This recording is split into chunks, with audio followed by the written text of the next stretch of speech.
To the Divisional Board, Kashari Cognitive Warfare Division, Reassignment Station.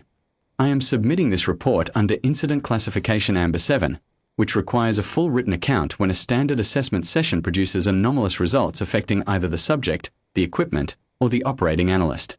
In this case, it affected all three. I will set down what happened in the order it happened. I ask the board to read this in full before drawing conclusions, because the conclusions I reached required the full 6 hours of session data to reach, and I did not arrive at them willingly. The subject was logged as human female, designation Kale Orvis Intake 7 Thorn, transferred from the forward holding facility at Margin Station Dreth following the Saracon corridor interdiction. She was 41 years of age by human reckoning, a mid-rank logistics coordinator traveling aboard a civilian vessel that had, according to the interdiction report, wandered into a contested survey corridor.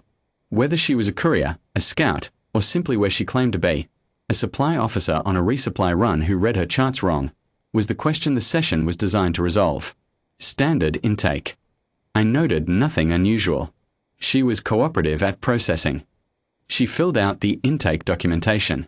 She asked whether we had a particular variety of hot beverage she named, was told we did not, and said that was fine. She was escorted to Suite 4 and seated in the assessment chair at the 3rd hour of Verith 9 standard rotation.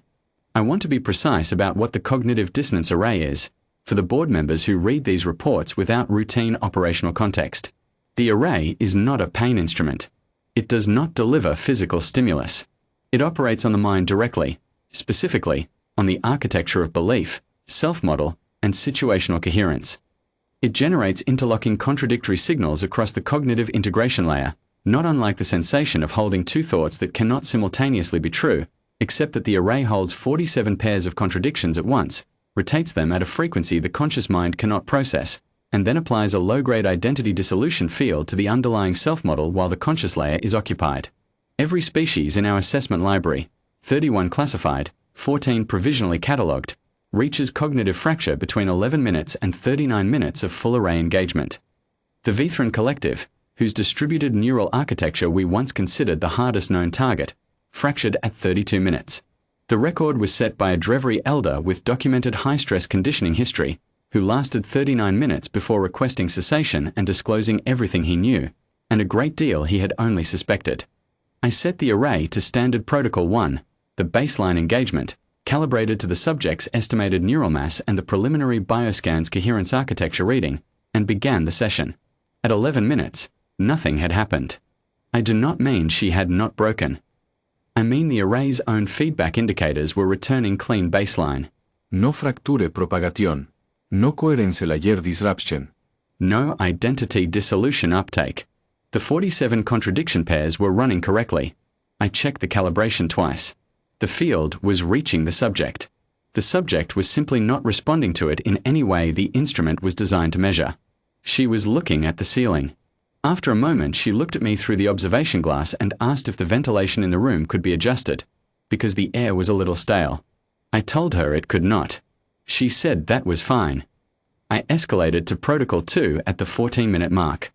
Protocol 2 doubles the contradiction pair frequency and adds a temporal disorientation layer. The subject's sense of elapsed time and sequence is disrupted alongside the belief architecture assault. The combination is designed to remove the subject's ability to track the session's progress, which compounds the coherence fracture and accelerates disclosure. At 20 minutes, I was seeing the same clean baseline on the feedback board. She had, by this point, found a loose thread on her sleeve and was worrying it between two fingers. Not in agitation. The way someone worries a loose thread because there is nothing else to do with their hands. At minute 22, she spoke. She said, "Is there something running in here? There's a kind of low hum. It's not unpleasant. Just noticeable." I did not respond. The hum she was describing was the array's primary emitter. At Protocol 2 engagement levels, most subjects report the emitter hum as a piercing, destabilizing tone that compounds the coherence disruption. She found it not unpleasant. I escalated to Protocol 3 at 25 minutes. I want to be transparent with the board. At this point, my operating assumption was equipment malfunction. Protocol 3 adds the identity anchor dissolution layer, the component that targets the subject's fundamental self-model, the part of the mind that says I am this person, these are my memories, these are things I know to be true about myself. The dissolution layer does not destroy these anchors. It creates uncertainty around them. It generates a signal that asks the question, what if none of that is as stable as you believe? In 31 classified species, the answer to that question is abject terror.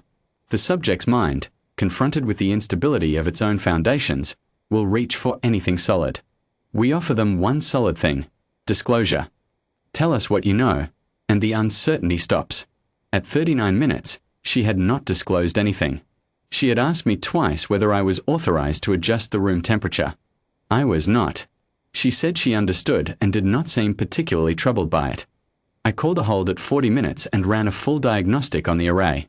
The diagnostic returned clean across all subsystems. The array was functioning correctly. The contradiction pairs were propagating correctly. The field was reaching the subject at full specified intensity. The identity dissolution layer was running at 112% of standard calibration. I had increased it at minute 31 without logging it, and I am logging it now, and the subject's readings showed none of the expected uptake signatures. What the readings did show, which I did not recognize at the time and only understood after the session, was a set of coherence architecture indicators I had never seen before. They were not flatline.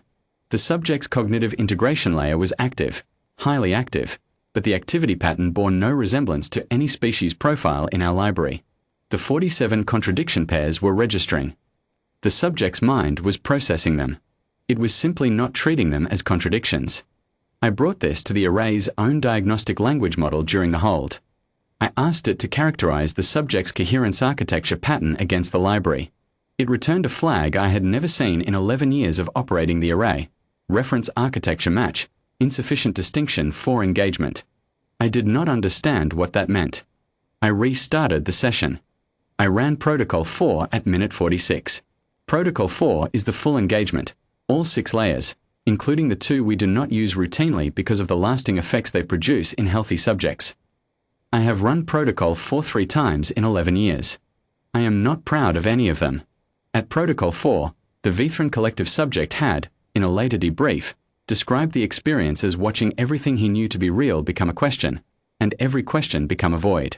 He said there was nothing to hold. He said he disclosed because disclosure was the only solid surface in a space made entirely of holes. She sat through Protocol 4 for 40 minutes. Sometime around minute 60 of the overall session, she lay her head back against the chair's headrest, closed her eyes, and appeared to sleep. I stopped the session. I sat in the observation room and looked at the feedback board for a while. The array's diagnostics were still running. The reference architecture match flag was still on the screen. And then, at the 63rd minute, the array generated a second flag I had never seen. I have worked with this instrument for 11 years. I have never seen it generate an unprompted secondary flag. The flag read, Operator Advisory, Environmental Equivalency Detected. Subject's baseline cognitive state registers as substantively indistinguishable from current Protocol 4 field conditions. Engagement cannot produce meaningful delta. Recommending session termination. I read it 3 times.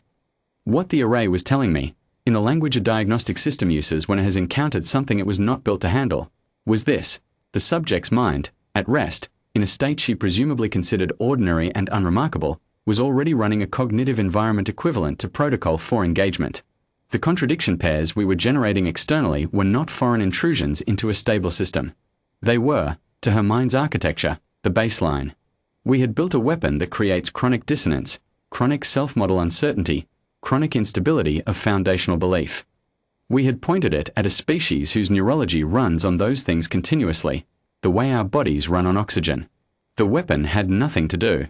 The environment it generated was the one she lived in, had always lived in, called ordinary. I restarted the session at hour 2 for the record. I was required to complete a minimum 6-hour assessment before filing an AMBER 7, and I kept it running because the board would want the full data, not because I expected different results. The next 4 hours were, from the array's perspective, uneventful. From the subject's perspective, they appeared to be an opportunity to rest. She slept for approximately 90 minutes of them.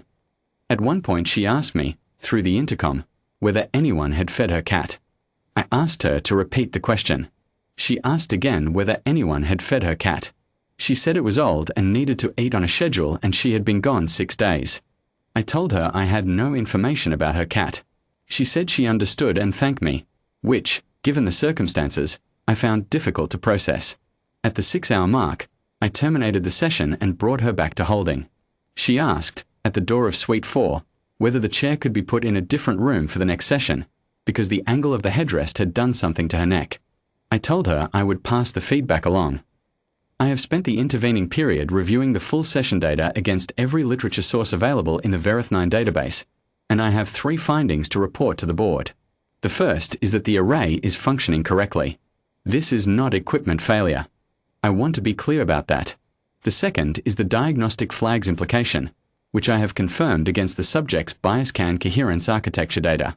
Human neural architecture does not merely tolerate contradiction, temporal disorientation, and foundational self-model instability. It developed under those conditions.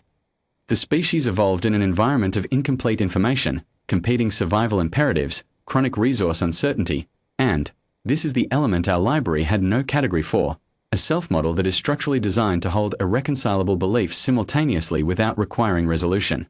We have a term in assessment theory for the state we try to create in Protocol 4. They have a term for it too, in their literature. They call it being human. They mostly consider it a source of mild discomfort rather than an acute crisis. The third finding is harder to write, but the board should have it. When I reviewed the comparative architecture data, what the array's diagnostic model uses as its reference baseline for building the contradiction pair field, I found that the standard reference architecture is not a neutral abstract. The array was built to a pattern. The pattern it was built to, the template of a mind sufficiently complex to be worth targeting and sufficiently stable to be fractured by targeted instability, matches the human coherence architecture profile at a structural level that I find difficult to attribute to coincidence. I am not making a claim about design history. I am making a claim about the data. Whatever the array was built to target, whatever mind type the engineers had in front of them, theoretically or otherwise, when they designed the contradiction pair engine, it resembles a human mind closely enough that the diagnostic model cannot distinguish between the two. The subject is in holding. She has been provided with a meal and, at her request, information confirming that her vessel's manifest lists a cat carrier in Cargo Bay 3 with a grey cat inside it, currently in the care of Margin Station-Drether's receiving staff. She was told the cat was alive and had been given food. She said good. She seemed satisfied by this in a way she had not seemed satisfied by anything else in 6 hours. I recommend the board convene to discuss the array's classification as a viable instrument for human subject assessment. My preliminary recommendation is that it is not viable, that no modified version is likely to be viable, and that whoever eventually builds a version that is viable will have needed to study human neurology with a thoroughness that will, in all probability, leave the researchers considerably less comfortable than they began. The chair feedback has been passed to facilities. Analyst Thale Orvis. Senior Interrogation Analyst, 1st grade. Kashari Cognitive Warfare Division. Verith9 Station.